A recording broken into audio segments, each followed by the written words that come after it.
অভিযোগ গঠনের মধ্য দিয়ে রামিসা ধর্ষণ হত্যা মামলার বিচার শুরু। কাল থেকে প্রতিদিন চলবে সাক্ষ্য গ্রহণ। স্বল্প সময়ের মধ্যে দৃষ্টান্তমূলক শাস্তির নজির করতে চায় রাষ্ট্রপক্ষ। আগামীকাল থেকে এই মামলার সাক্ষ্য গ্রহণ প্রক্রিয়া একটানা চলিতে থাকিবে। স্বল্প সময়ের মধ্যে যেন একটা দৃষ্টান্তমূলক একটা বিচার হয়, যেন বাংলাদেশে এই ধরনের ঘটনা ভবিষ্যতে আর কেউ করার সাহস না পায়। আলোচিত আসিয়া হত্যাকারীর ফাঁসির রায় হলেও বছর ধরে হাইকোর্টে ঝুলছে ডেথ রেফারেন্স। চাঞ্চল্যকর মামলার ক্ষেত্রে আলাদা বেঞ্চ গঠনের পরামর্শ।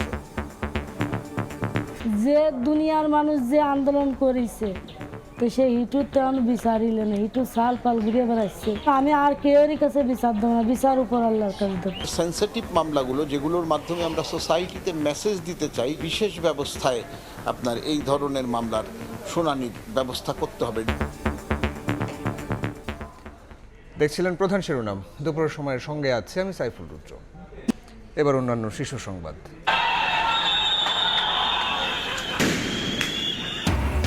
উত্তপ্ত মতিঝিল। ইসলামী ব্যাংকের নতুন চেয়ারম্যানের পদত্যাগ দাবিতে গ্রাহকদের ব্যানারে অবস্থান, সরিয়ে দিতে পুলিশের লাঠিচার্জ, টিয়ার শেল, জল কামান ব্যবহার।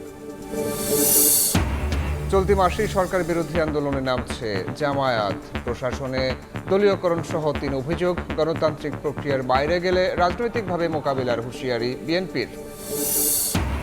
আদিন ট্র্যাজেডিতে স্বাস্থ্য অধিদপ্তর ও রাজুকেরও দায় দেখছেন বিশেষজ্ঞরা। তদন্তে নেওয়া হচ্ছে মাদের বক্তব্য, খতিয়ে দেখা হচ্ছে আইনি দিক, বুধবার প্রতিবেদন।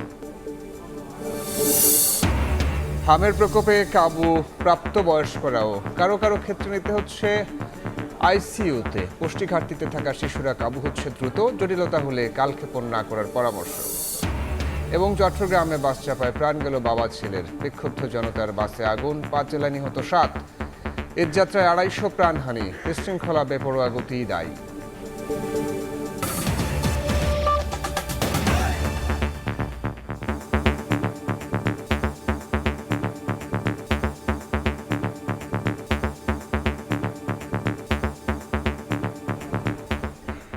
শিশু রামিসাকে ধর্ষণ ও হত্যা মামলার বিচার শুরু হয়েছে। ঢাকার শিশু সহিংসতা দমন ট্রাইব্যুনালে অনুষ্ঠিত হয় মামলার অভিযোগ গঠনের শুনানি। আদালতে সাফাইয়ে কিছু না বললেও স্ত্রীকে নির্দোষ দাবি করে আসামি সোহেল রানা। কাল থেকে শুরু হবে মামলার সাক্ষ্য গ্রহণ। আইনজীবী জানান, প্রতিদিনই চলবে বিচার কাজ। স্বল্প সময়ের মধ্যে দৃষ্টান্তমূলক শাস্তির নজির করতে চায় রাষ্ট্রপক্ষ। 19 মে সকালে 9:30 থেকে দুপুর 11:15 এই সময়ের মধ্যে নির্মমভাবে শিশু রামিসাকে ধর্ষণ ও হত্যা করে সোহেল রানা, যা প্রতিবেশীদের কাছে তখনই স্বীকার করে সোহেলের স্ত্রী স্বপ্না। এসব তথ্য উঠে এসেছে মামলার চার্জশিটে। সোমবার সম্পূর্ণ চার্জশিট ঢাকার শিশু সহিংসতা দমন ট্রাইব্যুনালে পড়ে শোনান রাষ্ট্রপক্ষের আইনজীবী। এ সময় কাঠগড়ায় উপস্থিত ছিলেন সোহেল ও স্বপ্না। জোরালো কণ্ঠে স্ত্রীকে নির্দোষ দাবি করে সোহেল। আসামিদ্বয়ের বসবাস করা ফ্ল্যাটে নিয়ে গিয়ে বাথরুমের ভিতর ধর্ষণ করে হত্যাকাণ্ড ঘটান, বিভিন্ন আলামত পানি দিয়ে ধৌত করে নষ্ট করেন। ফলে মাননীয় ট্রাইব্যুনাল 1 নম্বর আসামির বিরুদ্ধে নারী ও শিশু নির্যাতন দমন আইনের 9-2 ধারায় চার্জ গঠন করেছেন। রামিসা হত্যা মামলার বিচার কাজ স্বল্প সময়ের মধ্যে শেষ করে দৃষ্টান্তমূলক শাস্তির নজির করতে চায় রাষ্ট্রপক্ষ। বিচার শুরুর পর মঙ্গলবার থেকে শুরু হচ্ছে এই মামলার সাক্ষ্য গ্রহণ। কাল সাক্ষীর জন্য আছে এবং আমাদের এই আইনে আছে যে চার্জ গঠন করার পরে প্রতিদিনই সাক্ষী নেওয়া যাবে এবং সেভাবে সাক্ষী প্রতিদিন নেওয়া হবে। আমরা প্রতিদিন সম্পর্কে আমরা চেষ্টা করব প্রতিদিন সাক্ষী নেওয়া এবং প্রতিদিন সাক্ষী নেওয়াই হবে। আসামি পক্ষের আইনজীবী আদালতকে বলেন, তড়িঘড়ি করে মামলার তদন্ত সম্পন্ন করা হয়েছে। অপরাধের কোনো প্রত্যক্ষদর্শীও দেখাতে পারেনি পুলিশ, তাই আসামিদের বিরুদ্ধে আনা অভিযোগে আপত্তি জানান তিনি। এই পর্যায়ে হয়তো আমলে নিয়ে নাই আমরা কোনো বিলম্ব ছাড়াই প্রতিদিন রামিসা হত্যা মামলার সাক্ষ্য গ্রহণ চলবে বলে জানান আইনজীবীরা। আসিফ মোহাম্মদ সিয়াম, সময় সংবাদ, ঢাকা। মাগুরায় আলোচিত আসিয়া হত্যাকারীর ফাঁসির রায় হলেও বছর ধরে হাইকোর্টে ঝুলছে ডেথ রেফারেন্স। বিচারিক আদালতে দ্রুত রায় হলেও সেই রায় কার্যকর হবে কবে তা জানে না কেউ। এসব চাঞ্চল্যকর মামলার ক্ষেত্রে আসছে আলাদা বেঞ্চ গঠনের পরামর্শ। মাগুরায় বোনের শ্বশুরের হাতে ধর্ষণ ও হত্যার শিকার হয়েছিলেন শিশু আসিয়া। সে ঘটনায় বিচারের দাবিতে একসময় ফুঁসে উঠেছিল পুরো দেশ। সামাজিক যোগাযোগ মাধ্যম থেকে রাজপথ সর্বত্র ছিল ক্ষোভ আর কান্না। কিন্তু সময়ের সঙ্গে সঙ্গে আলোচনার বাইরে চলে গেছে সেই ঘটনা। ছোট্ট আসিয়ার ধর্ষক হিটু শেখ ফাঁসির দণ্ড পেলেও 1 বছর ধরে কারাগারেই কাটছে তার। তবে কবে কার্যকর হবে সেই সাজা তা জানে না পরিবার। দুনিয়ার মানুষ যে আন্দোলন করেছে তো সেই হিটুর তো আমি বিচারিলে না। হিটু সাল পাল ঘুরে বেড়াচ্ছে, আমার কোল খালি করে সে তারা তো দুধি মাছে খাইয়ে বেড়াচ্ছে, আমি কি পেলাম? শিশু আসিয়াকে ধর্ষণ ও হত্যার দায়ে আসামি হিটু শেখকে গত বছরের 17 মে মৃত্যুদণ্ড দেন মাগুরার নারী ও শিশু নির্যাতন দমন ট্রাইব্যুনাল। এর 4 দিন পর ডেথ রেফারেন্সের নথি হাইকোর্টে পৌঁছায়। রায় ঘোষণা এবং ডেথ রেফারেন্স হাইকোর্টে পাঠানোর 1 বছর পূর্ণ হলেও পরবর্তী অগ্রগতি নেই। কবে হবে সাজা কার্যকর তাও অজানা। অথচ মাত্র 14 কার্যদিবসে শেষ হয়েছিল আলোচিত এই মামলার বিচার। এমন সব চাঞ্চল্যকর মামলার সাজা যখন বছরের পর বছর আটকে থাকে, তখন স্বাভাবিকভাবে প্রশ্ন জাগে, বিচার প্রক্রিয়ার এই ধীরগতিতে কি আস্থা হারাচ্ছে মানুষ? বা দীর্ঘসূত্রিতা যে কারণে মামলাগুলোর হচ্ছে, বিশেষ করে ডেথ পেনাল্টি, সেটা হলো যে প্রচুর ব্যাকলগস আছে এবং আমাদের হাইকোর্টে অনেক ডেথ পেনাল্টি মামলা পেন্ডিং আছে এবং অন্য মামলা তো পেন্ডিং আছেই। এবং এইখানে ডেথ পেনাল্টিগুলো শুনানি হয় আপনার বছরের সিরিয়াল অনুসারে, অর্থাৎ আগের বছরের ডেথ পেনাল্টিগুলো আগে শুনানি হয়, পরেরগুলো পরে হয়। সেই ক্ষেত্রে এখন আমরা প্রায় 4-5 বছরের মতো একটা ব্যাকলগসের মধ্যে আছি। চাঞ্চল্যকর এসব মামলার বিচার কার্যকর হতে যুগের পর যুগ লেগে যাওয়ার পেছনে আইনি জটিলতা কাটাতে আলাদা বেঞ্চ গঠনের পরামর্শ দিয়েছেন আইনজীবীরা। চিফ জাস্টিস একটা বেঞ্চ গঠন করে দিতে পারেন, অথবা প্রসিকিউশন চিফ জাস্টিসরে আবেদন করতে পারেন যে আমাদের এইটা বেশি সেন্সিটিভ মামলা এবং এই মামলাটার মাধ্যমে আমরা সোসাইটিতে একটা মেসেজ দিতে চাই অন্তত যে এই ধরনের অপরাধের সাথে সম্পৃক্ত হলে তাৎক্ষণিক শাস্তি এবং বিচারের মুখোমুখি হতে হবে। শুধু আলোড়ন সৃষ্টি করা ঘটনা নয়, সবার জন্য সমান আইন নিশ্চিত করার তাগিদ আইনজীবীদের। সাবরিনা মজুমদার, সময় সংবাদ, ঢাকা। ইসলামী ব্যাংকের নতুন চেয়ারম্যান খুরশিদ আলমের পদত্যাগ দাবিতে গ্রাহকদের ব্যানারে বিক্ষোভ হয়েছে মতিঝিলে। আন্দোলনকারীদের ছত্রভঙ্গ করতে টিয়ারশেল ও জলকামান ব্যবহার করে পুলিশ। বিক্ষোভকারীদের অভিযোগ, নতুন চেয়ারম্যানের নিয়োগে ব্যাংকটিতে আস্থার সংকট গড়বে। ঈদের পর প্রথম কার্যদিবসে উত্তপ্ত মতিঝিলের ব্যাংকপাড়া। ইসলামী ব্যাংকের নতুন চেয়ারম্যান খুরশিদ আলমের পদত্যাগের দাবিতে গ্রাহকদের ব্যানারে বিক্ষোভ ছত্রভঙ্গ হয় পুলিশের টিয়ারশেল, জলকামানে। বিক্ষোভকারীদের অভিযোগ, খুরশিদ আলম বাংলাদেশ ব্যাংকের সাবেক ডেপুটি গভর্নর ছিলেন। 2024 সালের 5 আগস্ট রাজনৈতিক পট পরিবর্তনের পর কেন্দ্রীয় ব্যাংকের কর্মকর্তাদের আন্দোলনের মুখে তিনি পদত্যাগ করেন।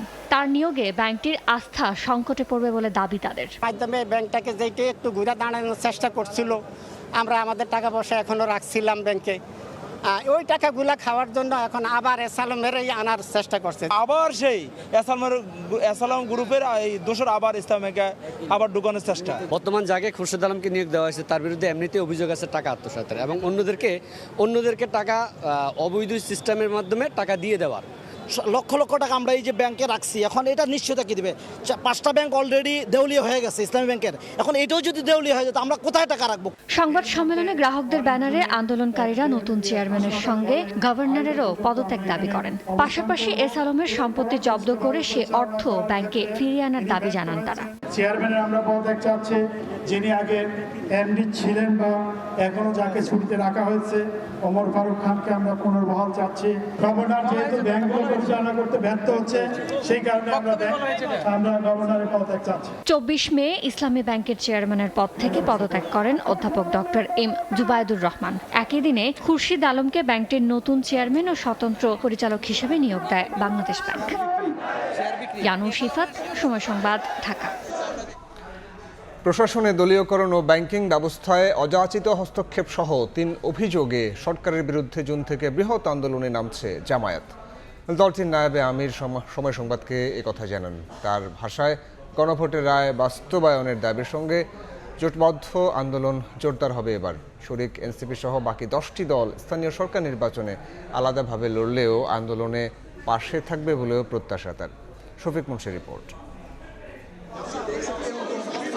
২০২৪-এর অভ্যুত্থানের পর পরিবর্তিত বাংলাদেশে ফেব্রুয়ারির জাতীয় নির্বাচনে 2/3 জনরায় নিয়ে সরকার গঠন করে বিএনপি। তবে এপ্রিল থেকেই গণভোটের রায় বাস্তবায়নের দাবিতে মাঠে নামে জামায়াত নেতৃত্বাধীন 11 দলীয় ঐক্য। একই সাথে সংসদ ও রাজপথ দুই জায়গাতেই দাবি আদায়ে সরব ছিল জামায়াতের নেতৃত্বাধীন জোট। দলটির শীর্ষ নেতাদের অভিযোগ, এই 3 মাসে সরকার আইন শৃঙ্খলা নিয়ন্ত্রণে পুরোপুরি ব্যর্থ হয়েছে। সুশাসনের বদলে প্রশাসনে দলীয়করণ আর ব্যাংকিং ব্যবস্থায় অযাচিত হস্তক্ষেপ করে পুরনো ফ্যাসিবাদী শাসনকে ফেরানোর চেষ্টা করছে সরকার। দাবি আদায়ে সরকারের বিরুদ্ধেই দেশব্যাপী বৃহৎ আন্দোলন গড়ে তুলতে চায় জামায়াত। দলটির নায়েবে আমির সৈয়দ আব্দুল্লাহ মোহাম্মদ তাহের সময় সংবাদকে এসব কথা জানান। পরিস্থিতি আইন শৃঙ্খলা রক্ষার ব্যাপারে আওয়ামী লীগের সময় দলীয় ভিত্তিতে লোকদেরকে নিয়োগ দেওয়া হয়েছে, সাটা হয়েছে, শাস্তি হয়েছে, প্রমোশন হয়েছে। বিএনপি আওয়ামী লীগের যারা দ্রুততার সাথে দলীয়করণ করতেছে, যেটা একদম এক্সপেক্ট করা হয়। এশিয়াতে 1 নম্বর ব্যাংক ছিল ইসলামী ব্যাংক, আপনি যারা সেই ব্যাংকের উপরেই এক ধরনের রাহুল গ্রাস আমরা দেখতে পাচ্ছি। ব্যাংকিং ব্যবস্থা একেবারে ধস নেমে যাবে এটা যদি হয়। বিএনপির 3 মাসের প্রোগ্রামিং আচরণে আমরা কিছুটা হতাশ।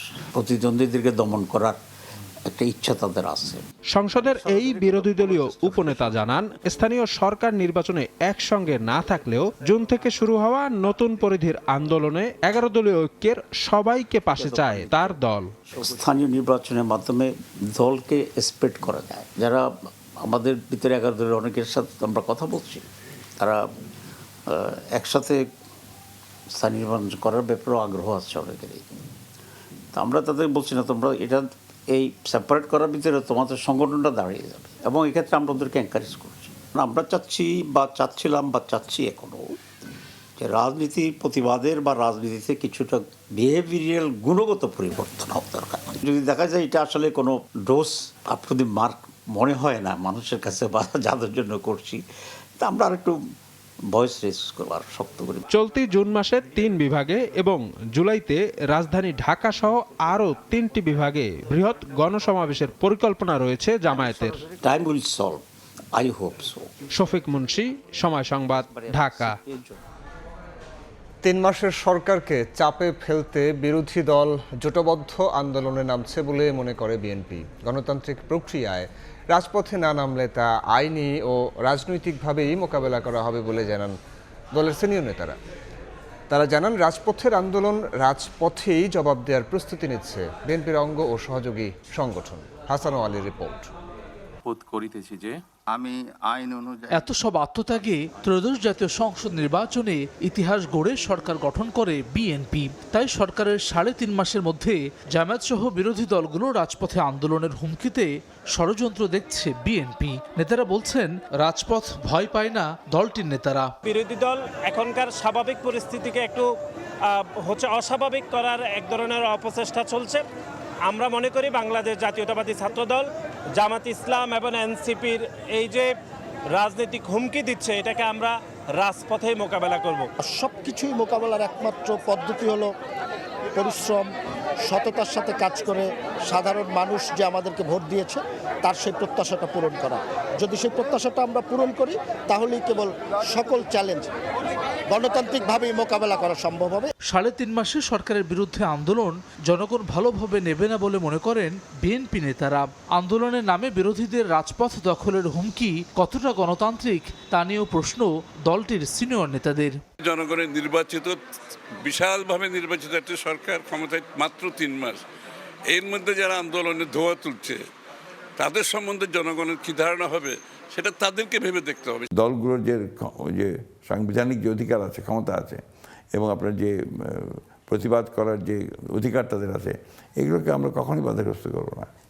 তবে আইন নিজের হাতে তুলে নেওয়াকে আমরা কখনোই আপনার মেনে নেব না। বিশেষ করে আপনার এই মব তৈরি করে চাপ সৃষ্টি করা, এটাকে আমরা মেনে নেব না। রাজপথের পাশাপাশি সাংগঠনিক কার্যক্রমে গতি আনতে মেয়াদ উত্তীর্ণ কমিটি পুনর্গঠনও দলের জাতীয় কাউন্সিলের প্রস্তুতি নিচ্ছে বিএনপি। হাসান ওয়ালি, সময় সংবাদ, ঢাকা। শারীরিক অসুস্থতার কারণ দেখিয়ে পদত্যাগ করেছেন পার্বত্য চট্টগ্রাম বিষয়ক মন্ত্রী দীপেন দেওয়ান। সোমবার প্রধানমন্ত্রীর কাছে পদত্যাগপত্র জমা দেন তিনি। পদত্যাগপত্রে দীপন দেওয়ান উল্লেখ করেন, মন্ত্রী হিসেবে দায়িত্ব গ্রহণের পর থেকেই তিনি বিভিন্ন শারীরিক জটিলতায় ভুগছেন। অসুস্থতার কারণে মন্ত্রণালয়ের নিয়মিত ও গুরুত্বপূর্ণ দায়িত্ব যথাযথভাবে পালন করতে সমস্যার মুখোমুখিও হচ্ছেন তিনি। স্বাস্থ্যগত কারণ বিবেচনায় মন্ত্রীর দায়িত্ব থেকে অব্যাহতি দেওয়ার অনুরোধ জানিয়েছেন দীপন দেওয়ান। আদিন ট্র্যাজেডিতে পুরনো বিল্ডিংয়ে পোস্ট অপারেটিভ ওয়ার্ড ও ভেন্টিলেশন না রাখার ক্ষেত্রে হাসপাতালের পাশাপাশি স্বাস্থ্য অধিদপ্তর ও রাজুকেরও দায় দেখছেন জনস্বাস্থ্য বিশেষজ্ঞরা। নগর পরিকল্পনাবিদ বলছেন, হাসপাতালটিতে মানা হয়নি বিল্ডিং কোড, আর নির্ধারিত সময়ের তদন্ত প্রতিবেদন দেওয়া হবে বলে জানান স্বাস্থ্যমন্ত্রী। রাজধানীর আদ্দিন হাসপাতালে গত ২৭ মে ৬ শিশুর রহস্যজনক মৃত্যু হয়। ঘটনা তদন্তে স্বাস্থ্য অধিদপ্তর গঠন করে তদন্ত কমিটি। শনিবার প্রতিবেদন জমা দেওয়ার কথা থাকলেও ৪ দিন সময় নেওয়া হয়। তদন্ত কমিটি এখন পর্যন্ত আদ্দিন হাসপাতালের পুরনো ভবনে পোস্ট অপারেটিভ ওয়ার্ড স্থাপন, ভেন্টিলেশন ব্যবস্থা না থাকা, এসি বন্ধ রাখা, অনুমোদনহীন বেকারি স্থাপন সহ বেশ কিছু অনিয়ম পেয়েছে। জনস্বাস্থ্য বিশেষজ্ঞরা বলছেন, পোস্ট অপারেটিভ ওয়ার্ডে এসি লাগালে ভেন্টিলেশন ব্যবস্থা রাখতে হবে। পুরনো বিল্ডিংয়ে কখনোই পোস্ট অপারেটিভ ওয়ার্ড স্থাপন করা যায় না। এক্ষেত্রে যারা হাসপাতালের লাইসেন্স দিয়েছে বা নিয়মিত লাইসেন্স নবায়ন করেছে, সেই স্বাস্থ্য অধিদপ্তরের কর্মকর্তাদেরও দায় আছে। ক্রস ভেন্টিলেশন কিছু সময়ের জন্য না করাটা অন্যায়। এটা একটা স্ট্রাকচারাল ডিফেক্ট, এবং যারা এটাকে অনুমোদন দিয়েছে বা তদারকিটা করেনি তাদের কাছে জানা দরকার যে তারা এটা কেন করেছে। নগর পরিকল্পনাবিদরা বলছেন, বিল্ডিং কোড অনুযায়ী হাসপাতাল নির্মাণ করলে ভেন্টিলেশন ব্যবস্থা রাখতে হবে। আদ্দিন হাসপাতালের ক্ষেত্রে একদিকে যেমন মানা হয়নি বিল্ডিং কোড, অন্যদিকে মানানোর জন্য কোনো পক্ষ কাজও করেনি। যারা দায়িত্বপ্রাপ্ত এইগুলোকে মনিটর করার কথা, তারা যখন ম্যানেজড হয়ে যায় এবং দুর্বল অবস্থায় যখন দিনের পর দিন তারা অপারেশন করতে পারে, এবং যেটা লাভজনক ব্যবসা হয়ে গেছে, এখানে ব্যবসার কবল থেকে মুক্তি করে হাসপাতালকে ব্যবসার পাশাপাশি জনকল্যাণ এবং জননিরাপত্তা যেন ঠিক থাকে, পুরো বিষয়টাকে সামগ্রিকভাবে দেখতে হবে। শুধু আদ্দিন হাসপাতালেরই নয়, দেশের অনেক হাসপাতালই মানছে না বিল্ডিং কোড, রাখছে না হাসপাতালে নির্মাণের ক্ষেত্রে প্রয়োজনীয় ব্যবস্থা। অনেক ক্ষেত্রেই তদারকির দায়িত্বে থাকাদের ম্যানেজ করেই চলছে সব কার্যক্রম। সংশ্লিষ্টরা বলছেন, সময় এসেছে অনিয়ম করা হাসপাতালগুলোর বিরুদ্ধে ব্যবস্থা নেয়ার। প্রাইভেট সেক্টরের হাসপাতালগুলো তৈরি হয়েছে কিন্তু পুরানো বাড়িতে, ভাড়া বাড়িতে, এবং সেই জন্য দেখা যাচ্ছে এইগুলো কিন্তু সাস্টেন করা সম্ভাবনা নাই। পাড়ায় পাড়ায় আপনার ক্লিনিক তৈরি হচ্ছে, এটা তো হতে পারে না। আমাদের প্রতিটি হাসপাতাল ধরে কিন্তু এখন একটা ইন্সপেকশন দরকার, যে হাসপাতালগুলো বিল্ডিং কোড অনুযায়ী তৈরি হয়েছে কিনা এবং হাসপাতালের যে স্ট্যান্ডার্ড সেটা মানছে কিনা। এদিকে স্বাস্থ্যমন্ত্রী জানিয়েছেন, আদ্দিনের ঘটনায় জড়িত কেউ ছাড় পাবে না। আইনগত কি দেখা যায়, এর ভিতরে কি খুঁজে পাওয়া যায়, কি অফেন্স পাওয়া যায়, আমরা ডিটেলস দেখে আগামীকাল রিপোর্টটা ৩ তারিখে রিপোর্টটা সাবমিট করবে। হাসপাতালের মতো জনগুরুত্বপূর্ণ সেক্টরকে সর্বোচ্চ নজরদারির আওতায় আনার পরামর্শ বিশেষজ্ঞদের। মাসুদুর রহমান, সময় সংবাদ, ঢাকা। হামের প্রকোপে কাবু হচ্ছেন প্রাপ্তবয়স্করাও, কারো কারো ক্ষেত্রে নিতে হচ্ছে আইসিইউতে। অপুষ্টিতে ভোগা শিশুরা কাহিল হচ্ছে খুবই দ্রুত। উপসর্গ দেখা মাত্রই চিকিৎসকদের কাছে নেওয়ার পরামর্শ বিশেষজ্ঞদের। শিশুদের পাশাপাশি প্রাপ্তবয়স্করাও আক্রান্ত হচ্ছেন হামে। ৩৫ বছর বয়সী হাসান মাহমুদ সুমনকে মাত্র ২ দিনেই কাবু করেছে এই রোগ। বান্দরবানের লামায় চিকিৎসকরা অসহায়ত্ব প্রকাশ করায় এসেছেন রাজধানীর মহাখালী ডিএনসিসি হাসপাতালে। এখনো তাকে নিয়ে উদ্বিগ্ন পরিবার। ২০ মিনিট ভালো থাকে, আবার জ্বর উঠে, তারপরে ৩ দিন যাওয়ার পর ওর গায়ের মধ্যে র্যাশ উঠে, তারপর পাতলা পায়খানাও ছিল, প্রথম দিক থেকে একবার দুবার করছে। শুধু হাসান মাহমুদ নন, হামে আক্রান্ত হয়ে প্রাপ্তবয়স্ক ৪২ জন ভর্তি আছেন ডিএনসিসি হাসপাতালে। তাদের মধ্যে ৫ জনকে আইসিইউতে নিতে হয়েছে। সংক্রমণ না কমায় বিষয়টি উদ্বেগ বাড়িয়েছে চিকিৎসকদের। ডিএনসিসি হাসপাতালে এখনও বাড়ছে রোগীর চাপ। ১৩টা হাসপাতালে ঘুরে আমি কোনো আইসিইউ পাইনি। ১২-১৩টা ওষুধ দিছিল আমাকে, তো এখানে এসে মাত্র 4টা ওষুধ দিছে। তো ওই ডাক্তার দেখেছে এই ওষুধ খাওয়াবেন না, এই ওষুধ কেন খাওয়াইতেছেন, বাচ্চার ক্ষতি হবে। এখন আমরা যে মনে করেন ডাক্তারি বিবর্তন করতেছি। বিশেষজ্ঞরা বলছেন, টিকার কার্যকারিতা সুফল পেতে সময় লাগবে। এছাড়া পুষ্টি ঘাটতিতে থাকা শিশুরা কাবু হচ্ছে দ্রুত। হার্ড ইমিউনিটিও যদি ডেভেলপ করার কথা চিন্তা করি, তাহলে এটা মাসখানেক সময় দিতে হবে, যেটা এখন গ্রো করছে, মানে প্রসেসিংয়ে আছে। টিকার বেনিফিট আমরা পাবো, এটা অবশ্যই বেনিফিশিয়াল, টিকার কোনো বিকল্প নেই, কিন্তু সেটার সম্পূর্ণ ফিডব্যাকটা আমরা এখনো পাইনি। যেই বাচ্চাগুলি অপুষ্টির শিকার, তাদের মধ্যে কিন্তু হামের ভয়াবহতাটা বেড়ে যাচ্ছে। জটিলতা এড়াতে লক্ষণ দেখা দিলেই দেরি না করে চিকিৎসা শুরুর পরামর্শ দিচ্ছেন বিশেষজ্ঞরা। শফিকুজ্জামান রুবেল, সময় সংবাদ, ঢাকা। দুপুরের সময় আরও থাকছে। চট্টগ্রামে আবাসিক হোটেল থেকে স্বামী স্ত্রীর মরদেহ উদ্ধার, ময়না তদন্তের জন্য পাঠানো হয়েছে চট্টগ্রাম মেডিকেল কলেজ হাসপাতালে। রহস্য উদ্ঘাটনে চলছে তদন্ত।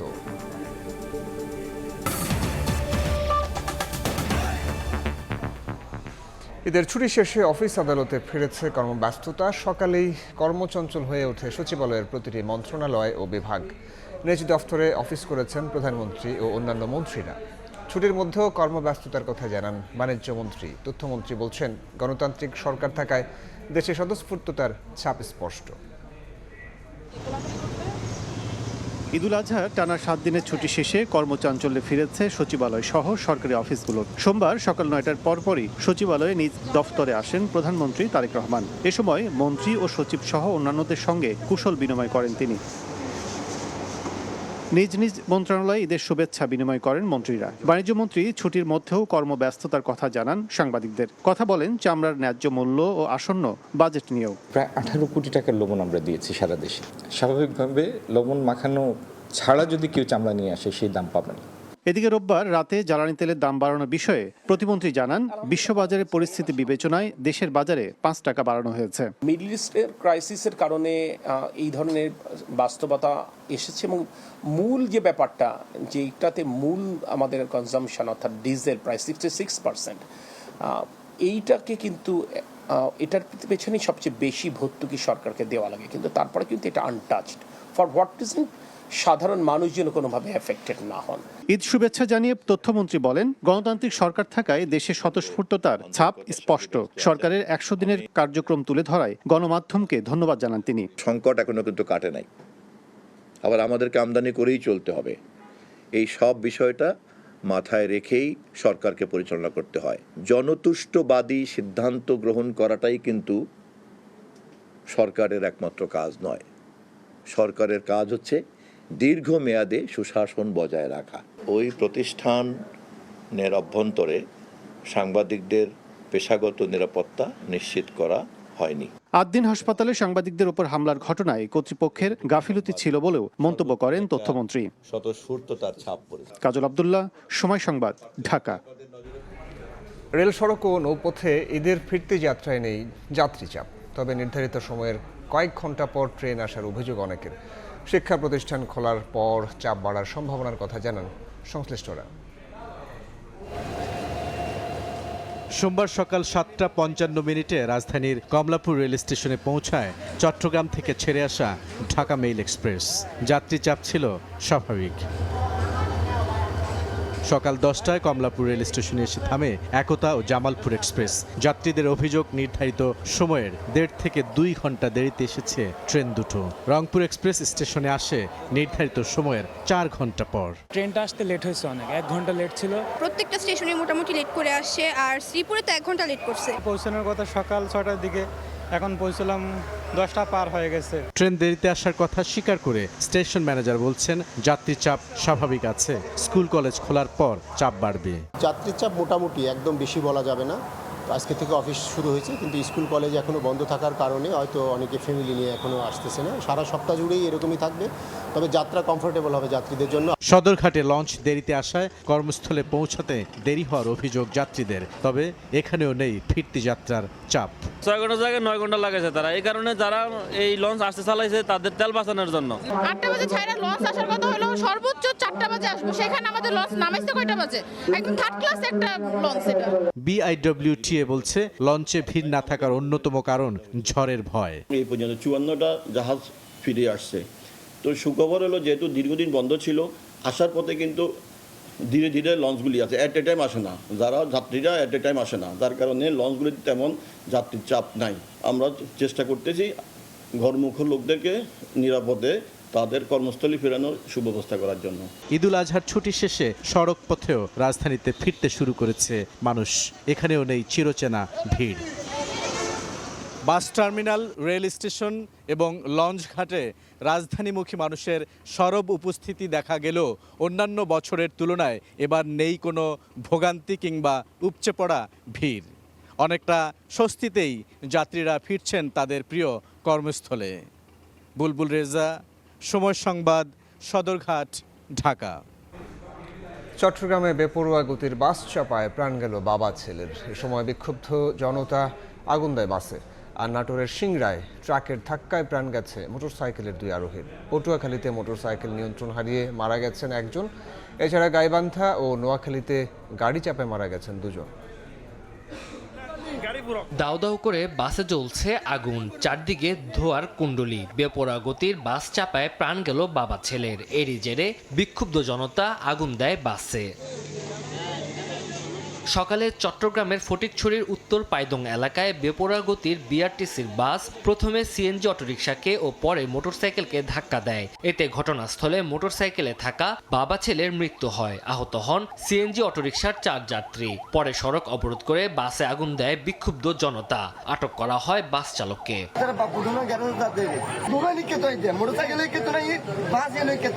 নাটোরের সিংড়ায় ট্রাক চাপায় মোটরসাইকেলের 2 আরোহী নিহত হয়েছেন। পুলিশ জানায় ভোরে 3 বন্ধু মোটরসাইকেলে নাটোর থেকে বগুড়ায় যাচ্ছিলেন। নাটোর বগুড়া মহাসড়কের আমতলী ব্রিজে পৌঁছালে বিপরীত দিক থেকে আসা ট্রাকের সাথে সংঘর্ষ হয়। এতে ঘটনাস্থলে জীবন আলী ও হীরা নিহত হয়। ট্রাকটি জব্দ করা হলেও পালিয়ে যায় চালক।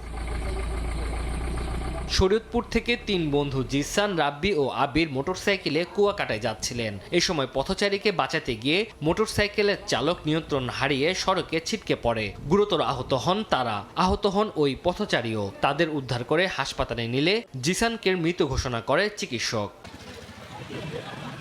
এদিকে গাইবান্ধায় বাস চাপায় একজন ও নোয়াখালীতে গাড়ি চাপায় মারা গেছেন এক পথচারী। তানজিল হাসনাত, সময় সংবাদ। এই যাত্রায় সড়কে প্রাণ গেছে 250 মানুষের। যদিও গেল ঈদের তুলনায় মৃত্যুর হার কিছুটা কম, তবে বিশৃঙ্খল সড়ক আর বেপরোয়া গতি শঙ্কা বাড়াচ্ছে ফিরতি যাত্রায়। বিশেষজ্ঞরা বলছেন, লোক দেখানো অভিযানের সংকট সমাধান সম্ভব নয়। প্রতিষ্ঠানগুলোকে আনতে হবে জবাবদিহির আওতায়। শফিকুজ্জামান রুবেলের রিপোর্ট। ওভারটেকিংয়ের সময় দুর্ঘটনাটা হয় রাতে বেশি গতি থেকে, যার কারণে দুর্ঘটনা বেশি হয়। প্রতিযোগিতামূলক যখন বাসগুলো চালায় তখন এই অ্যাক্সিডেন্টগুলো বেশি হয়। বাংলাদেশ যাত্রীবাহী কল্যাণ সমিতির প্রাথমিক তথ্য অনুযায়ী 21 থেকে 31 মে পর্যন্ত ঈদযাত্রায় 199টি সড়ক দুর্ঘটনায় 241 জন নিহত ও 540 জন আহত হয়েছেন। রোড সেফটি ফাউন্ডেশন বলছে, ঈদকেন্দ্রিক সড়ক দুর্ঘটনার অন্যতম কারণ অতিরিক্ত গতি, বেপরোয়া ওভারটেকিং, চালকের ক্লান্তি, ফিটনেসবিহীন যানবাহন, ট্রাফিক আইন অমান্য, অটোরিকশা ও মোটরসাইকেলের ঝুঁকিপূর্ণ চলাচল। নিয়ন্ত্রণকারী এবং পরিচালনাকারী প্রতিষ্ঠানগুলোর যে ব্যবস্থাপনা কাঠামো আছে, এইটা ত্রুটিপূর্ণ। এই ব্যবস্থাপনা কাঠামো দিয়ে নিরাপদ সড়ক ব্যবস্থা প্রতিষ্ঠা করা কোনোভাবেই সম্ভব না। বিগত ঈদগুলোর তুলনায় এবার আমরা দুর্ঘটনা খানিকটা কম আমাদের কাছে মনে হচ্ছে। যে পথে আপনি 4 থেকে 5 ঘন্টায় যাতায়াত হতো, 7 ঘন্টায় যাতায়াত হতো, সেখানে 14 ঘন্টা সময় লেগেছে, যেটা একেবারেই অস্বাভাবিক। বিশেষজ্ঞরা বলছেন, সারা বছরের নিবিড় নজরদারির অভাবেই সড়কের বিশৃঙ্খলা, যা লোক দেখানো অভিযানের মাধ্যমে সমাধান সম্ভব নয়। কাজ না করলে প্রতিষ্ঠানগুলো জবাবদিহিতার আওতায় আনতে হবে, মনে করেন এই বিশেষজ্ঞ। এই যে অব্যবস্থাপনাগুলি, এগুলি সারা বছর ধরে সুব্যবস্থাপনার মাধ্যমে সার্ভিলেন্সটা করতে হয়। অভিযান সর্বস্ব যদি আমি করে ফেলি, এই রোগ সারানো যাবে না। প্রাতিষ্ঠানিকভাবে সংস্কার করে কাজ না করলে জবাবদিহিতা করা। কয়েকবারের তুলনায় এই ঈদে এখন পর্যন্ত সড়কে দুর্ঘটনা ও মৃত্যুর হার কিছুটা কম হলেও বেপরোয়াতা কমেনি, যা ফিরতি যাত্রায় শঙ্কা বাড়াচ্ছে। বিভিন্ন জরিপে দেখা যাচ্ছে, দুর্ঘটনার সবচেয়ে বড় কারণই দ্রুত গতি, ওভারটেকিং আর প্রতিযোগিতা। বিশেষজ্ঞরা বলছেন, উৎসবকালীন সময়ে এই প্রতিযোগিতা বেড়ে যায় কয়েক গুণ। তাই সারা বছরের পাশাপাশি এই উৎসবের সময়ে প্রশাসনকে কঠোর ভূমিকা নিতে হবে। শফিকুজ্জামান রুবেল, সময় সংবাদ, ঢাকা। 13 মাসের ব্যবধানে পেট্রোল অকটেনের দাম বাড়ায় ক্ষুব্ধ গ্রাহকেরা। অনেকেই পাম্পে এসে জানতে পারেন নতুন দামের খবর। জ্বালানির এমন ঊর্ধ্বগতি জীবনযাত্রার ব্যয় বাড়িয়ে দেবে বলে দাবি ভোক্তাদের। মধ্যপ্রাচ্য সংঘাত পরিস্থিতি শান্তি চুক্তির দিকে এগোনোর ইঙ্গিত দিলেও এখনও অস্থির জ্বালানি তেলের বিশ্ববাজার, আর এর প্রভাব পড়েছে দেশের বাজারেও। ভোক্তা পর্যায়ে জ্বালানি তেলের দাম আবারও বাড়িয়েছে সরকার। রোববার রাতে বিদ্যুৎ, জ্বালানি ও খনিজ সম্পদ মন্ত্রণালয় থেকে এক বিজ্ঞপ্তিতে জানানো হয়, ডিজেল বাদে সব ধরনের জ্বালানি তেলের দাম লিটার প্রতি 5 টাকা বাড়ানো হয়েছে, যা কার্যকর হয় রাত 12টার পর থেকে। তবে আজ রাজধানীর বিভিন্ন ফিলিং স্টেশন ঘুরে দেখা যায়, বেশিরভাগ ভোক্তাই জানতেন না দাম বাড়ার খবর। হঠাৎ করে আকাশ থেকে পড়ছে যে 5 টাকা কখন বাড়লো হঠাৎ করে? তো এটা আমাদের জন্য আসলে একটু হতাশাজনক। অবশ্যই আমাদের জন্য একটু ব্যয়বহুল হয়ে পড়লো না। আমি তেলের দাম এখানে আইসা জানতে পারতাম, আমি জানতামই না। তেলের দাম যে বাড়ছে এই পাম্পে এসেই জানতে পারলাম। চালকদের অভিযোগ, নিত্য প্রয়োজনীয় দামের সঙ্গে পাল্লা দিয়ে জ্বালানির দাম বাড়ায় বেড়ে যাচ্ছে তাদের জীবনযাত্রার ব্যয়। আগে ছিল 140 টাকা, এখন 145 টাকা। এ বাড়তে থাকলে হয়তো আমাদের ভবিষ্যতে বাইক চালানো দুষ্কর হয়ে দাঁড়াবে। আমি জানতাম না আজকে থেকে যে আবার 45 করা হয়েছে। আমরা মধ্যবিত্ত, আমাদের অবস্থা কিরকম থাকতে পারে বলেন? আগে তো পূর্ব নোটিশ দিবে, সেটাও হয় নাই, হঠাৎ করে। পরবর্তীতে সমন্বয় করে দাম কমানোর দাবি গাড়ি ও মোটরসাইকেল চালকদের। অন্তরা সেন, সময় সংবাদ, ঢাকা। প্রবাসীদের রেমিটেন্সে বদলে গেছে দেশের অর্থনীতি। গড়ে উঠেছে বাড়ি, ব্যবসা প্রতিষ্ঠান, শিক্ষা প্রতিষ্ঠান, কিন্তু এই উন্নয়নের পেছনে লুকিয়ে আছে হাজারো ত্যাগের গল্প। হারিয়ে ফেলা ঈদ, প্রিয়জন থেকে দূরে কাটানো অসংখ্য বছর, আর না বলা কষ্ট। পবিত্র ঈদুল আজহার ছুটিতে পরিবারের সঙ্গে ঈদ করার জন্য অনেকে দেশে আসেন। তাদের কাছে এটি শুধু উৎসব নয়, যেন ফিরে পাওয়া জীবনের সবচেয়ে বড় আনন্দ। প্রবাসে হারিয়ে যাওয়া কিছু স্বপ্ন এবার ঈদে ফিরেছে বাড়ি। ব্রাহ্মণবাড়িয়ার আখাউড়ার রাজাপুরে প্রবাসীদের ঈদ আড্ডায় ডানা মিলল সেসব স্বপ্ন।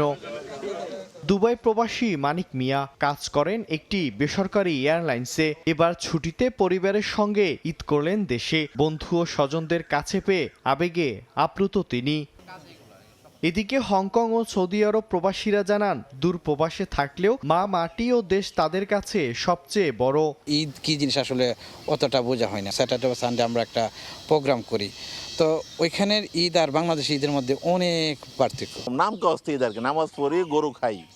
আমি প্রতিনিয়ত খুঁজি যে আমার এলাকার কোনো লোক আসে কিনা, দেখবো, কথা বলবো, আমি আমার মন উজাড় করে দিয়ে আমি এর হেল্প করবো। শুধু 20 দিন থাকবো সৌদি বাংলাদেশে, অনেক টাকা খরচ করে, টিকিটও পাই নাই। আগের দিন টিকিট কেছি, পরের দিন এসে পড়ছি। আমরা প্রবাসে থাকি শুধু নিজের প্রয়োজনে, পরিবারের প্রয়োজনে, কিন্তু মন তো দেশেই পড়ে থাকে। ঈদের যে কতটুকু আনন্দ আমরা ওইখানে এটা বিন্দু পরিমাণ কিছুটা অনুভব করতে পারি না। কুয়েতে দীর্ঘ প্রবাস জীবন কাটানো ফেনীর কামাল হোসেন জয়নাল এবার দেশে করলেন ঈদ। ভুলে যেতে চান প্রবাসের বুকে কাটানোর নিঃসঙ্গতার ঈদের স্মৃতি। আমরা ঈদে আসলে আমাদের ভিতরে কিছু কাজ করতে সেন্সিটিভ, যে আমরা ছেলে মেয়ে নিয়ে একসাথে করতে পারতেছি না। এইটা আমার খুব উপলব্ধি হয়েছে, ভালো হয়েছে। আমার ছেলেরা আমার কাছে আছে। ঈদের দিন প্রবাসে আমাদের কষ্টটা দ্বিগুণ হয়ে যায়। তো এখন এই বছর ঈদে আলহামদুলিল্লাহ আমার আব্বা আম্মা সবার সাথে কাটাইছি, খুব এনজয় করছি, খুব ভালো কাটছে। একই চিত্র ফেনীর সোনাগাজীর বাসিন্দা আনোয়ার হোসেন রতনের জীবনেও। দীর্ঘ 34 বছর প্রবাস জীবনে এবারই প্রথম পরিবারের সঙ্গে ঈদ করলেন। 3 ছেলে 1 মেয়েকে নিয়ে ঈদ করছি, অনেক আনন্দ এবং অনেক ভালো লেগেছে। এটা ভাষা প্রকাশ করার মতো নয়, কারণ নিজের আত্মীয় স্বজন আছে, নিজের মেন হচ্ছে পরিবারকে যদি আপনি নিজে ম্যানেজ করতে পারেন বা একসাথে ঈদ করতে পারেন, এটা অনেক আনন্দ। প্রবাসীদের পাঠানো রেমিটেন্সে বদলে গেছে দেশের অর্থনীতি। গড়ে উঠেছে নতুন বাড়ি, ব্যবসা প্রতিষ্ঠান, শিক্ষা প্রতিষ্ঠান, কিন্তু এই উন্নয়নের পেছনে লুকিয়ে আছে হাজারো ত্যাগের গল্প। হারিয়ে ফেলা ঈদ, প্রিয়জন থেকে দূরে কাটানো অসংখ্য বছর, আর না বলা কষ্ট। তাদের কাছে শুধু উৎসবই নয়, যেন ফিরে পাওয়া জীবনের সবচেয়ে বড় আনন্দ। মিরন আহমেদ, সময় সংবাদ। দুপুরের সময় আরও থাকছে।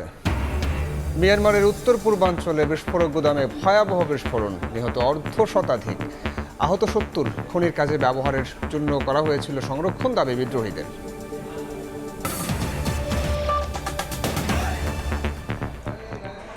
চট্টগ্রামে একটি আবাসিক হোটেল থেকে স্বামী ও স্ত্রীর মরদেহ উদ্ধার হয়েছে। পুলিশ জানায়, রোববার রাতে ওই দম্পতি নগরীর রয়্যাল পার্ক হোটেলের একটি কক্ষ ভাড়া নেন। সকালে রুম থেকে তাদের লাশ উদ্ধার করে পুলিশ। হোটেলের রেজিস্ট্রার বলছে, নিহত পুরুষের নাম মোহাম্মদ রিপন ও নারীর নাম সোনিয়া। দুজনেরই এটি দ্বিতীয় বিয়ে ছিল। নিহতরা কেন এবং কিভাবে মারা গেছেন সে বিষয়ে এখনও স্পষ্ট কোনো তথ্য পাওয়া যায়নি। ময়নাতদন্তের জন্য মরদেহ চট্টগ্রাম মেডিকেল কলেজ হাসপাতালে পাঠানো হয়েছে। তাদের আত্মীয় স্বজনের সাথে আলোচনা করে জানতে পারি, এবং রিপন এবং সোনিয়া এই দুজনে তারা স্বামী স্ত্রী, এবং তারা দুজনেরই এটা দ্বিতীয় বিবাহ। আমরা প্রাথমিকভাবে ধারণা করছি যে তারা স্বামী স্ত্রীর মধ্যে মৌলমালিন্য, পারিবারিক বিরোধ, হতাশা, বিভিন্ন কারণে তারা আত্মহত্যা করে থাকতে পারে। তো আমরা তারপরে পুরো ঘটনাটা আমরা তদন্ত করছি। এবার আসছে বাজেটের খবর।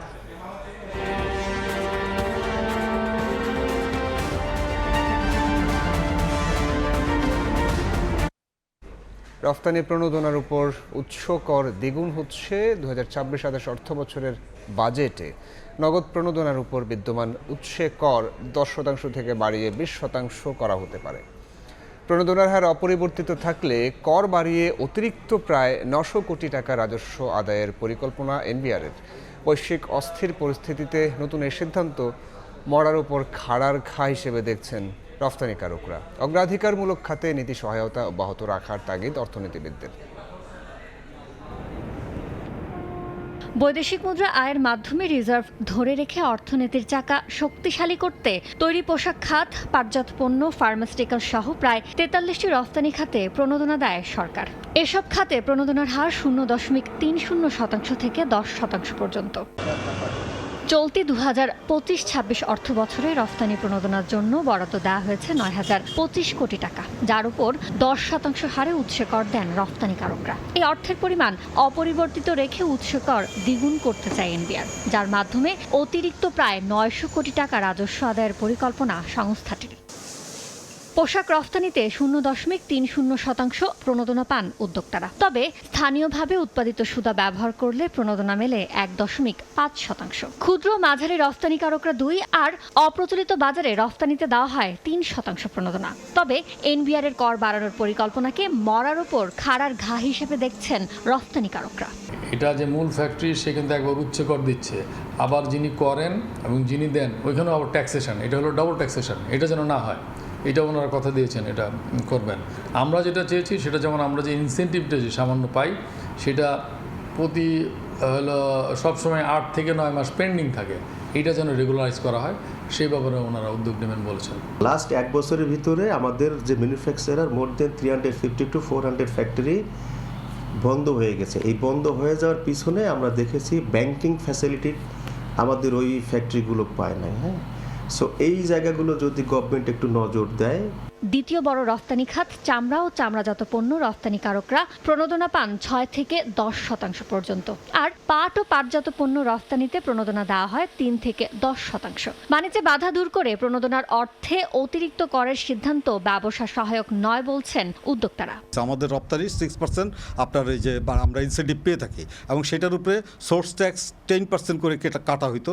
এখন যদি এটা 20% করে তাহলে এটা আর আমাদেরকে দেওয়ারও তো দরকার নেই, আমরা যেটা মনে করি। কারণ আমাদের এইবারের দাবি হলো আমাদের সোর্স ট্যাক্সটা যেন মকুব করা হয়। সরকারি কোষাগারে থাকা প্রণোদনার অর্থের সরবরাহ কতটা পর্যাপ্ত রয়েছে তা বিবেচনা নিয়ে অগ্রাধিকারমূলক খাতে নীতি সহায়তা দেওয়ার তাগিদ অর্থনীতিবিদদের। এটা তো সরকারের কোষাগার থেকে খরচটা যাবে, কিন্তু সেটার বিপরীতে সরকারের কি যথেষ্ট অর্থ রয়েছে কিনা, আমি কোথায় ট্রেড অফ করব সেটাই কিন্তু বিষয়। অলরেডি তো প্রণোদনা আছে 10%, সেটাকে আরও বাড়িয়ে সরকার কি সেটা তার যে আহরণ, রাজস্ব আহরণ, সেটা থেকে এটা মেটাতে পারবে কিনা। নতুন অর্থ বছরে মোট 6,95,000 কোটি টাকা রাজস্ব আদায় করতে চায় সরকার, যার মধ্যে এনবিআরকে দেওয়া হয়েছে 6,04,000 কোটি টাকা আদায়ের দায়িত্ব।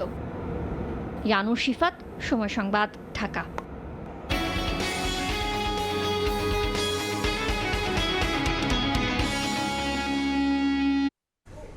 অর্থ বছরের শেষ দিকে এসে বাড়ছে বার্ষিক উন্নয়ন কর্মসূচি এডিপি বাস্তবায়নে অর্থ ছাড়। এপ্রিল পর্যন্ত আইএমইডির দেয়া হিসেবে দেখা যাচ্ছে চলতি অর্থ বছরের প্রথম 10 মাসে এডিপি বাস্তবায়নে ব্যয় হয়েছে বরাদ্দের 41.41%, অথচ মার্চ পর্যন্ত গেল অর্থ বছরের তুলনায় তা পিছিয়ে ছিল। এ অবস্থায় প্রকল্প বাস্তবায়নে অর্থ ছাড়ের পাশাপাশি গুণগত মানের দিকে নজর দেওয়ার তাগিদ দিচ্ছেন অর্থনীতিবিদরা। চলতি অর্থ বছরের জন্য সংশোধিত এডিপি বার্ষিক উন্নয়ন কর্মসূচিতে বরাদ্দ রাখা হয়েছে 2,08,935 কোটি 53 লাখ টাকা। এপ্রিল পর্যন্ত 10 মাসের হিসেব তুলে ধরা বাস্তবায়ন পরিবীক্ষণ ও মূল্যায়ন বিভাগ আইএমডির প্রতিবেদনে দেখা যাচ্ছে এই সময় মন্ত্রণালয় ও বিভাগগুলো ব্যয় করতে পেরেছে 86,516 কোটি টাকা, যা মোট বরাদ্দের 41.41%। গেল অর্থ বছরের এই সময় ব্যয় হয়েছিল বরাদ্দের 41.31%। মার্চ পর্যন্ত পিছিয়ে থাকার পর অর্থ বছরের শেষ দিকে এসে ব্যয় বেড়ে যাওয়ার প্রবণতাকে সামনে এনে প্রকল্প বাস্তবায়নে গুণগত মানের দিকে নজর দেওয়ার পরামর্শ দিচ্ছেন অর্থনীতিবিদরা। এটা বরাবরই দেখা যায় যে এডিবি বাস্তবায়নের ক্ষেত্রে তারা দ্রুততার সঙ্গে এই মে জুন বা এপ্রিল এই 3-4 মাসের মধ্যে তারা কাজ সম্পন্ন করতে যায়। এতে করে হয় কি যে কাজের মান এটা কোনোভাবেই কিন্তু এটা নিয়ন্ত্রণ হয় না। বরাদ্দের ৮০.২০% ব্যয় করে শীর্ষে আছে বিজ্ঞান ও প্রযুক্তি মন্ত্রণালয়, ৭৭.৪৯% ব্যয় করে দ্বিতীয় অবস্থানে আছে মন্ত্রী পরিষদ বিভাগ। পুরো বছরের বরাদ্দের 25% খরচ করতে পারেনি 11টি মন্ত্রণালয় ও বিভাগ। ঈশিতা আক্তার, সময় সংবাদ, ঢাকা। দেশের বাইরের খবর। মিয়ানমারের উত্তর পূর্বাঞ্চলে একটি বিস্ফোরক গুদামে ভয়াবহ বিস্ফোরণে অন্তত 55 জন আহত হয়েছেন 70 জনের বেশি মানুষ। নিহতদের মধ্যে 30 জন নারী ও 25 জন পুরুষ বলে জানা গেছে। প্রত্যক্ষদর্শীরা জানান, স্থানীয় সময় রোববার দেশটির শান রাজ্যের কংটাট গ্রামে বিস্ফোরণ ঘটে। এতে আশপাশের কয়েকটি বাড়ি ধসে পড়ে, ধ্বংসস্তূপে পরিণত হয় পুরো এলাকা। ছড়িয়ে পড়ে আতঙ্ক। ঘটনাস্থলটি সশস্ত্র গোষ্ঠী টাআং ন্যাশনাল লিবারেশন আর্মি TNL এর নিয়ন্ত্রণে। ইরানের গোরুক শহর ও কাশেম দ্বীপের ড্রোন নিয়ন্ত্রণ কেন্দ্র এবং র্যাডার স্থাপনায় বিমান হামলা চালিয়েছে যুক্তরাষ্ট্র। জবাবে কুয়েতে মার্কিন সামরিক ঘাঁটি লক্ষ্য করে পাল্টা হামলা চালিয়েছে ইরান। যুদ্ধবিরতি বজায় রেখে দুই দেশের পাল্টাপাল্টি এই হামলায় শান্তি চুক্তির আলোচনা নিয়ে নতুন করে অনিশ্চয়তা দেখা দিয়েছে। যুদ্ধবিরতির মধ্যেই পাল্টাপাল্টি হামলার দাবি করেছে যুক্তরাষ্ট্র ও ইরান। মার্কিন সেন্টকম এক বিবৃতিতে জানায়, ইরানের গুরক শহর ও কাশেম দ্বীপে রাডার, বিমান প্রতিরক্ষা ব্যবস্থা এবং ড্রোন নিয়ন্ত্রণ কেন্দ্র লক্ষ্য করে হামলা চালিয়েছে তারা। আঞ্চলিক জলসীমায় মার্কিন স্বার্থ ও নৌ চলাচলের নিরাপত্তার জন্য আত্মরক্ষামূলক হামলা চালানো হয় বলে দাবি করা হয়েছে। মধ্যপ্রাচ্যে মার্কিন বাহিনী ও মিত্রদের নিরাপত্তা নিশ্চিত করতে প্রয়োজনীয় ব্যবস্থা অব্যাহত রাখার কথাও জানায় সংস্থাটি। অন্যদিকে মার্কিন এ হামলাকে যুদ্ধবিরতির লঙ্ঘন বলে আখ্যা দিয়েছে IRGC। কুয়েতে অবস্থিত যুক্তরাষ্ট্রের আলী আল সালেম বিমান ঘাঁটি লক্ষ্য করে ক্ষেপণাস্ত্র ও ড্রোন হামলা চালানোর দাবি করেছে তেহরান। তবে কুয়েতের সামরিক বাহিনী জানায়, তাদের আকাশ প্রতিরক্ষা ব্যবস্থা এসব হামলা প্রতিহত করতে সক্ষম হয়েছে। মার্কিন আগ্রাসন পুনরাবৃত্তি হলে তার জবাব আরও কঠোর হবে বলে সতর্ক করেছে ইরান। যুদ্ধবিরতি কার্যকর থাকলেও দুই দেশের পাল্টাপাল্টি হামলার দাবি ভিন্ন বার্তা দিচ্ছে, যা সম্ভাব্য শান্তি চুক্তি ও কূটনৈতিক আলোচনার ভবিষ্যৎ নিয়েও নতুন করে উদ্বেগ তৈরি করেছে। বিশ্লেষকরা বলছেন, সংশ্লিষ্ট পক্ষগুলোর জন্য মধ্যপ্রাচ্যে স্থিতিশীলতা বজায় রাখাই এখন বড় চ্যালেঞ্জ। বরকতুল্লাহ, সময় সংবাদ। বিশ্বকাপের আগে ঘরের মাঠে গোল উৎসব করল ব্রাজিল। ফিফা প্রীতি ম্যাচে ঐতিহাসিক মারাকানায় পানামাকে 6-2 ব্যবধানে হারিয়েছে সেলেসাওরা। ভিনিসিয়াস, কাসেমিরো সহ দলের 6 ফুটবলারই পেয়েছেন গোলের দেখা মেগা আসরের আগে, যা আত্মবিশ্বাস বাড়িয়েছে 5 বারের বিশ্ব চ্যাম্পিয়নদের। 6 জুন শেষ প্রস্তুতি মিশরের মুখোমুখি হবে কার্লো আনচেলত্তির শিষ্যরা। বিশ্বকাপের কাউন্টডাউন শুরু হয়ে গেছে। মেগা আসরে অংশগ্রহণের আগে ঘরের মাঠে ব্রাজিলের শেষ প্রস্তুতি, তাও আবার ঐতিহাসিক মারাকানায়। কঠিন লড়াইয়ের আগে নিজেদের শক্তির জানানটা বেশ জোরে সোরেই দিল সেলেসাও। নেইমারকে ছাড়াই করেছে গোল উৎসব। নতুন কোচ কার্লো আনচেলত্তির অধীনে বিশ্বকাপের আগে আত্মবিশ্বাসী পারফরমেন্সে স্বপ্ন বড় হয়েছে ভক্তদের। মারাকানার গ্যালারি তখনও পুরোপুরি ভরেনি। এরই মধ্যে উৎসবের শুরুটা হয় ভিনিসিয়াস জুনিয়রের পায়ে। ম্যাচের মাত্র দ্বিতীয় মিনিটই দুর্দান্ত শটে পানামার জালে বল জড়িয়ে ব্রাজিলকে এগিয়ে দেন এই ফরওয়ার্ড। শুরুর ধাক্কা সামলে 13 মিনিটে ম্যাচে ফেরে পানামা, যদিও আত্মঘাতী গোলে সমতায় ফেরে সফরকারীরা। তবে সেই স্বস্তি বেশিক্ষণ টেকেনি। আক্রমণের ধার বাড়াতে থাকা ব্রাজিল 38 মিনিটে আবারও লিড নেয়। দারুণ হেডে গোল করেন কাসেমিরো। প্রথমার্ধ শেষ হয় স্বাগতিকদের 2-1 ব্যবধানে এগিয়ে থেকে। বিরতির পর যেন আরও গতি পায় ব্রাজিলের আক্রমণ। একসঙ্গে প্রায় পুরো দল বদলে ফেলেন কার্লো আনচেলত্তি। আর সুযোগ পেয়েই নিজেদের সামর্থ্যের প্রমাণ দেন বদলি খেলোয়াড়রা। 52 মিনিটে রায়ানের নিখুঁত ফিনিশিংয়ে ব্যবধান বাড়ে। 7 মিনিট পর দুর্দান্ত এক দলগত আক্রমণ থেকে গোল পান লুকাস পাকেতা। এরপর 63 মিনিটে পেনাল্টি থেকে গোল করেন ইগোর থিয়াগো। আর 80 মিনিটে পাকেতার বাড়ানো বলে নিচু শটে গোলের তালিকায় নিজের নাম তোলেন দানিলো। ম্যাচের শেষ দিকে কার্লোস হার্ভের দুর্দান্ত এক গোল পানামাকে কিছুটা স্বস্তি দিল। ততক্ষণে জয় নিশ্চিত করে ফেলেছে ব্রাজিল।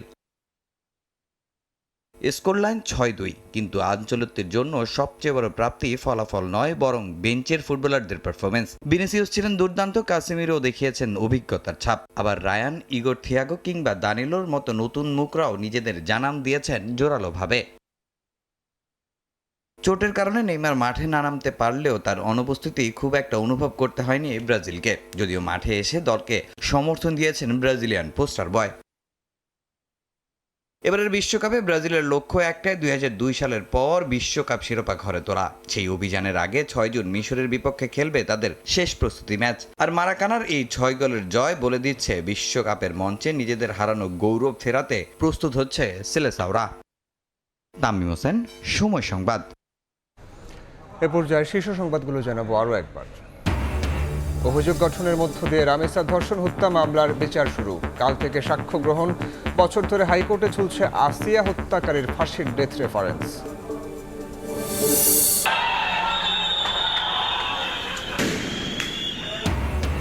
উত্তপ্ত মতিঝিল।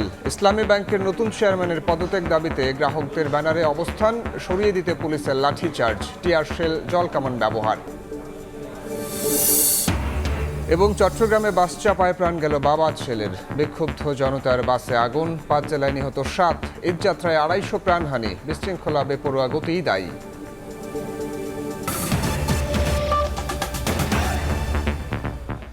এ ছিল দুপুরের সময়। এরপর বিভাগীয় সময় নিয়ে সঙ্গে থাকবেন সহকর্মী মাহাদ ইসলাম ধ্রুব। রুদ্র, আপনাকে ধন্যবাদ। বিভাগীয় সময় নিয়ে আসছে কিছুক্ষণ পর, সঙ্গেই থাকুন সময়।